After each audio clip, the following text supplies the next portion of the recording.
Halo Apa kabar, Resti. Bu? Terima kasih, alhamdulillah Resti juga ya. Alhamdulillah. Iya, Bu Haidar. Terima kasih loh udah mau mengikuti assessment emergenetic profile. Iya, Bu, karena memang emergenetic tuh diperluin banget nih sama generasi muda seperti saya saat ini. Apalagi kalau mau nyari kerjaan atau memahami diri sendiri tuh penting banget sebenarnya emergenetic. Ini saya udah daftar nih, Bu. Kira-kira setelah itu saya mesti ngapain ya, Bu, langkah-langkahnya ya, Bu Haidar? Ya, saya sudah kirim email invitation Ya. untuk Resti bisa mengikuti atau mengisi kuesioner ini. Jadi silahkan buka website Emergenetics, Ya. lantas klik link yang sudah saya tautkan, dan sisanya ikuti saja step-step yang diminta. Oke, Bu, saya paham kalau gitu. Nanti setelah ini saya akan secepatnya mengerjakan. Setelah selesai mengerjakan, saya akan konfirmasi lagi nih ke Bu Haidar. Oh ya, Bu, boleh nggak sih setelah saya selesai nih dapat hasilnya, saya mampir nih ke kantor Bu Haidar untuk supaya lebih paham aja sih di Bu Haidar ngejelasin ke saya hasilnya. Gimana, Boleh banget. Boleh banget. Nanti begitu profilnya, resultnya saya terima, Ya. kita ketemu ya. Oke, Bu Haidar. Terima kasih ya, Bu Haidar ya. Sama-sama. Selamat siang. Selamat siang, Bu Haidar.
Halo, Bu Haidar. Halo Resti, terima kasih loh udah datang.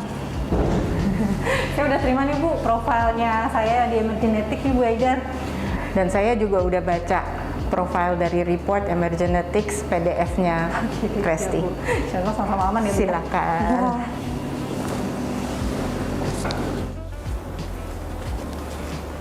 Saya udah terima nih report emergenetic profile-nya Resti.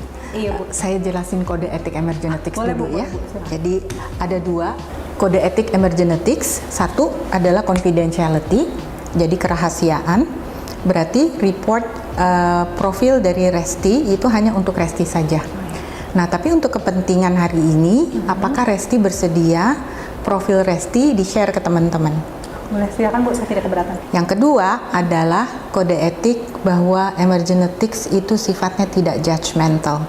Kemudian selanjutnya saya jelaskan dulu emergenetics secara umum, ya. boleh, Bu. Jadi emergenetics ini adalah menggambarkan hal-hal yang sebenarnya sudah menjadi bawaan kita atau genetics bercampur dengan life experience dari pengalaman hidup kita. Emergenetics melihat dua hal besar. Satu adalah pola berpikir. Yang kedua adalah pola perilaku. Pola berpikir itu terdiri dari 4 kategori. Yang pertama adalah analytical, ya. Analytical diwakili oleh warna biru di emergenetics. Orang-orang analytical ini cara berpikirnya cenderung sangat jelas, kemudian kalau mengatasi masalah sangat logis, dan dia bicara tentang data, ya, dan sangat rasional. Cara belajar orang-orang analytical ini biasanya dia belajar melalui cara berpikir analisanya dia, ya. Jadi mental analysisnya biasanya kuat. Pola berpikir struktural diwakili dengan warna hijau, ya. Orang-orang yang berpikir struktural ini dia cenderung praktis cara berpikirnya.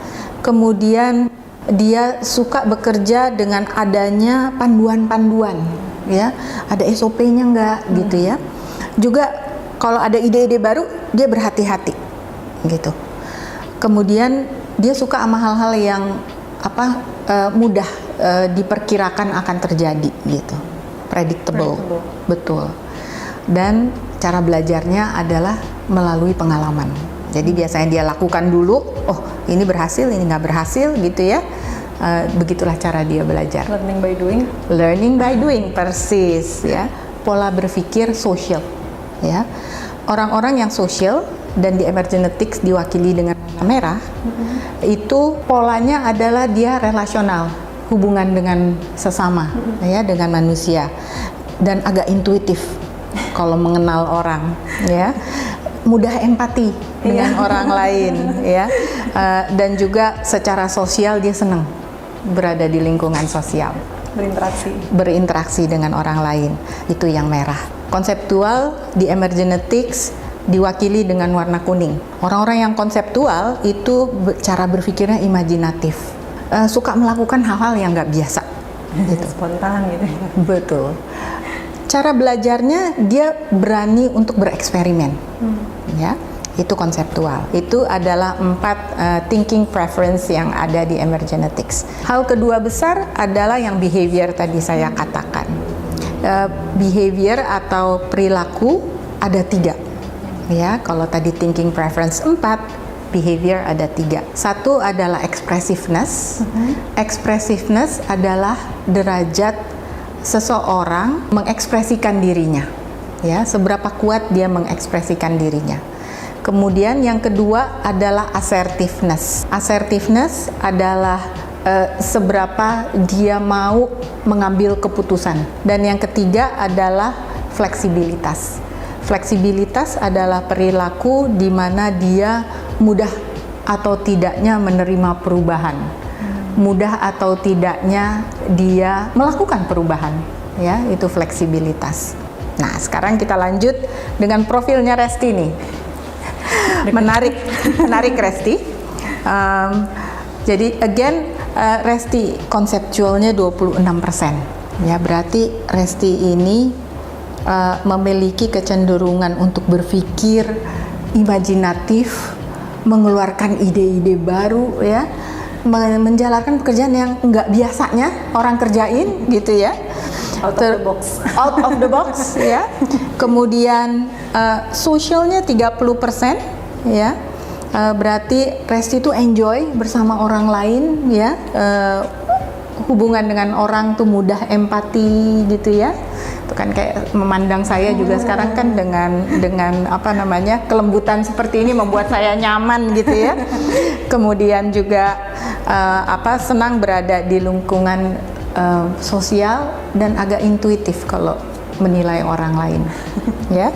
Satunya lagi adalah struktural. Struktural 24% hasilnya Resti. Berarti Resti di satu pihak kekuatan konseptual, menelurkan ide segala macam. Di pihak lain, Resti mempunyai kekuatan juga cara berpikir yang tahap bertahap, mengikuti aturan ya, mengikuti guideline dan sebagainya. Dan menyukai juga hal-hal yang praktis gitu. Ngomong-ngomong, profesinya apa nih, Resti? Saya content writer. Content writer. Iya. Menarik nih kalau melihat hasil emergenetics-nya, profilnya Resti. Bagaimana Resti melihat antara konseptual dengan struktural yang hampir sama kuat nih di Resti? Dalam kenyataannya seperti apa, Res? Karena biasanya kalau untuk bekerja, apalagi kalau untuk content writer, kita kan memang suka dikejar deadline gitu kan. Jadi saya memang mengerjakannya sesuai dengan step-step deadline yang ada. Kemudian ketika saya sedang mengerjakan, biasanya tiba-tiba pop up ide gitu, itu kuningnya keluar, ting gitu, konseptualnya keluar. Iya, tiba-tiba ting keluar ide, mungkin entah kita lagi mengetik keluar satu kata muncul ide, atau lagi dengerin musik muncul ide gitu kan. Kadang memang ide itu muncul memang di tempat yang tidak kita, kadang lagi kalau dicari-cari suka susah, tapi pada saat kita sedang processing something gitu kan, muncullah, pop up lah ide tersebut, baru kemudian saya tulis di kertas atau gimana, nanti saya tempel dulu di mading, kemudian setelah saya selesai dengan yang ini, kemudian baru ide itu saya godok lagi. Keduanya, kekuatan ini menjadi kekuatan Resti dalam menjalankan peran atau pekerjaannya Resti. Jadi silakan kekuatan-kekuatan ini Resti kembangkan ya, karena kalau di emergenetics itu mengatakan gabungan dari genetics dengan pengalaman itu yang membuat kekuatan kita dan kita nyaman dalam menjalankannya. Kita bisa saja melakukan hal yang lain, katakan Resti kan analitikalnya paling rendah dibanding yang lain. Nah, Resti bisa aja berpikir analitis gitu ya, tetapi itu akan membutuhkan energi lebih besar ya. Untuk melakukan analitikal, dan at the end kita akan menjadi lebih capek kan kalau kita bukan mengeluarkan sesuatu yang sifatnya memang nature-nya kita. Nah, kalau yang thinking preference tadi kita udah jelaskan ke dalam pekerjaannya Resti. Kalau yang behavior preference ini bagaimana Resti? Resti nyaman nggak dengan hasil behavior preference ini? Kalau tadi thinking preference, Resti merasa valid nih di pekerjaan juga ternyata memang terbukti seperti itu gitu. Kalau yang behavior preference gimana, Res? Mungkin bener kali ya, karena kita kalau untuk mengukur diri sendiri kan kita kurang bisa ya. Betul. Karena orang lain yang melihat gitu kan. Kalau talk aktif memang kan Ibu tahu sendiri, saya memang mudah berbicara gitu kan. Tapi semua based on depend on the situation gitu kan. Sesuai dengan situasinya, ketika saya dibutuhkan untuk berbicara, saya akan berbicara. Tapi ketika situasinya tidak mendukung saya untuk berbicara, saya akan memilih untuk diam gitu, quiet seperti itu sih. Dan untuk assertiveness, saya juga gimana ya? Kurang paham kalau misalnya saya ternyata ada di sepertiga ketiga. Sesuatu ini ya, hal baru ya? Yang jadi saya ternyata lebih tahu gitu dengan diri saya sendiri. Oh ternyata saya seperti itu ya gitu. Tapi memang itu seperti Ibu bilang, ada masanya memang saya mengontrol orang gitu kan. Wah, ini udah sampai mana? Ini udah sampai mana? Memang saya seperti itu gitu untuk terkait pekerjaan ataupun hal-hal lainnya gitu, tapi tidak terlalu diktator lah ibaratnya ya, hanya sekedar bertanya ini sudah sampai mana progresnya, hanya seperti itu sih.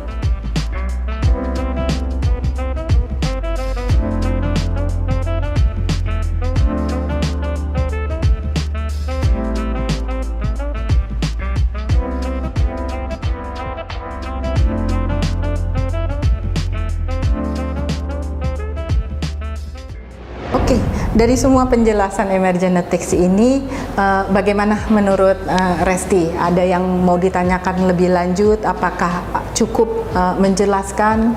Udah sih Bu, saya udah paham, jadi lebih gimana ya? Jadi lebih tahu gitu ya tentang diri sendiri. Iya, tentang tadi Ibu bilang ada kekuatan saya dari dua ini kan tadi secara konseptual maupun secara struktural itu agak unik ya, saling tarik menarik, tapi justru itu jadi kekuatan saya gitu. Jadi berkat saya bicara sama Bu Haidar, jadi lebih tahu nih gimana nyikapin diri sendiri, gimana memahami diri sendiri, dan untuk kedepannya lebih berhati-hati. Terima kasih banyak Bu Haidar sudah meluangkan waktu untuk saya nih ngejelasin mengenai profil saya. Oke, mudah-mudahan manfaat secara optimal, di mana Resti bisa menggunakan kekuatan-kekuatan Resti yang tadi sudah digambarkan oleh Emergenetics untuk pengembangan diri Resti dan juga untuk manfaat buat orang lain. Amin. Makasih banyak ya Bu ya. Sama-sama. Saya permisi dulu. Iya, bye-bye.